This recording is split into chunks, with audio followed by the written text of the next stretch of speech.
महिलेचा पाठलाग करून अश्लील कृत्य व धमकी, तर करवीर पोलीस ठाण्यात गुन्हा दाखल। करवीर तालुक्यातील सांगरूळ फाटा ते बालिंगा येथील रिलायन्स पेट्रोल पंप परिसरात एका विवाहित महिलेचा पाठलाग करून अश्लील कृत्य केल्याप्रकरणी करवीर पोलीस ठाण्यात गुन्हा दाखल करण्यात आला। या प्रकरणातील आरोपी अनिल परसू नंदीवाले राहणार कोपारडे तालुका करवीर याने सन 2016 पासून वेळोवेळी फिर्यादी महिलेला मारण्याची धमकी देत ती काम करत असलेल्या शाळेजवळ जाऊन अश्लील इशारे केल्याचं फिर्यादीत नमूद आहे। दिनांक 2 जानेवारी 2026 रोजी सायंकाळी 5:30 वाजण्याच्या सुमारास फिर्यादी कामानिमित्त कोल्हापूरकडे जात असताना आरोपीनं सांगरूळ फाट्यापासून त्यांचा पाठलाग केला।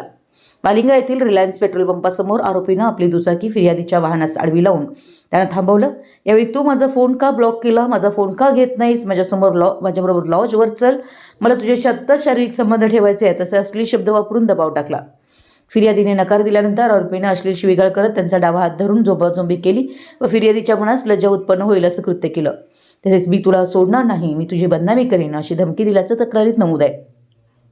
या घटनेनंतर फिर्यादीने दिलेल्या तक्रारीनुसार करवीर पोलीस ठाण्यात गुन्हा दाखल करण्यात आलाय। सदर घटनेचा तपास महाडिक हे करीत आहेत।